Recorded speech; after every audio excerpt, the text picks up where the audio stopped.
Hey groupers, Pastor Marshall here. Well, we've got this little passage at the end of the 4th chapter in the Gospel of John for us to talk about Jesus and the royal official. Let's see, maybe you'll have a little small group, or maybe you'll have some great discussion. And I wonder if you would just break the ice by having some transparency. Part of going as a group together is that we are transparent with one another, we share some of our struggles. And so I wonder, how good are you at confessing doubts about things? How good are you at confessing doubts about, let's do easy. Do you have any doubts about where you live? Do you sometimes just wonder, am I living in the best place or should I live somewhere else? What about the career path that you are on or that you were on if you're retired? What kind of doubts did you have? Was I doing the very best thing that I could be doing with my gifts and my talents, or would God have wanted me to do something else? What about politics? Are you open to discussing your doubts about your politics? That you might think, I don't know, there's some things about the other side that I wonder about that politics. And then what about marriage? We got to be really careful here. But how open do you, just with your spouse, talk about your doubts about your relationship, about your marriage? That there's times that you wonder if it's just great, perfect.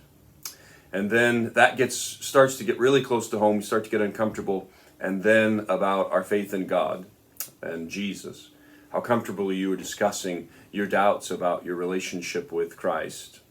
Which of these are you most comfortable talking about? Where you live, your career path, your politics, your marriage, or your faith? Which are you most comfortable talking about? And which are you least comfortable talking about? In fact, we're not going to talk about that at all.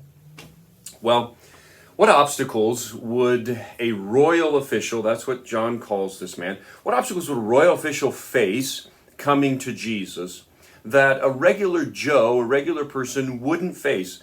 Just talk about this guy that comes to meet Jesus in a public setting. What kind of obstacles does that mean that he is facing?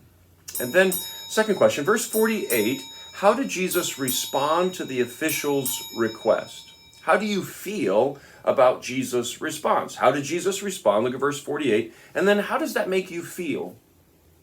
Well, Jesus clearly criticizes faith that is based on or motivated, Jesus says, by signs and wonders. So what is wrong with, or what is weak about faith that is based on signs and wonders? And then what kind of, let's call it better faith, what kind of better faith does Jesus want us to have if he doesn't want us to have faith that's built on signs and wonders? What does better faith look like?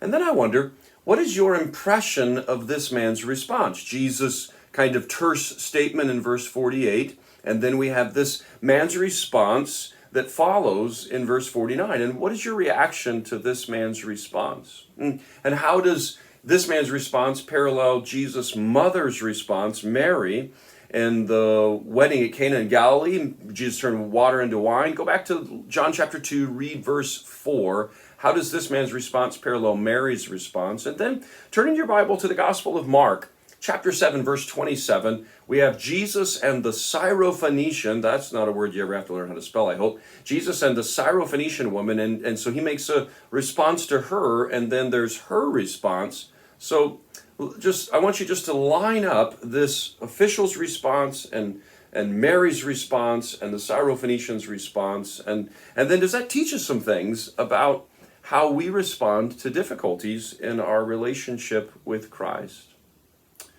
Well, in verse 50, John writes that the man took Jesus at his word and he departed. He had 20 miles to go, 20 miles to walk or in a chariot ride to think about Jesus' response. He hadn't seen the miracle.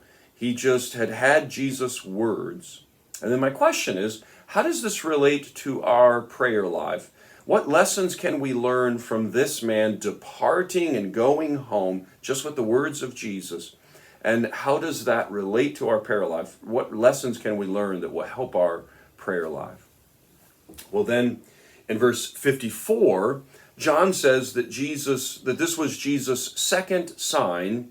And the first, of course, was the miracle at the Cana in Galilee, water into wine. And so that sign had some major spiritual lessons that made it an upgrade. It wasn't just a miracle. it was a sign because it had some significant Old Testament reflections.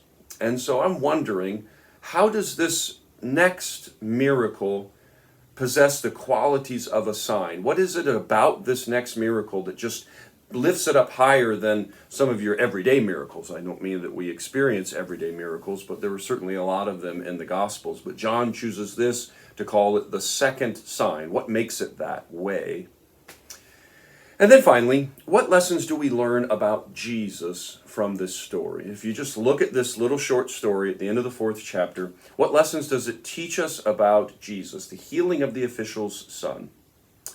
And then just a quick reminder, I always want you to think about sometime during the week, depending on what night your small group is, about commitments that maybe you made, so applications from the sermon. And so we want to line our faith up against this man's faith, and we want to see, how do we measure up? And so how does your faith measure up compared to this official's faith? And then we talked about the direct connection between faith, our faith life, and our prayer life. And so I'm just wondering, how does your prayer life look these days? 1 year into the pandemic, 1 year into the lockdown, 1 year into isolation, how is your prayer life doing? And maybe what upgrades do you want to make to your prayer life? Well, I hope that you enjoy this little story. It is beautiful and it is powerful. And I hope that you have a great group, and I look forward to seeing you next week as we turn the page to the 5th chapter of the Gospel of John.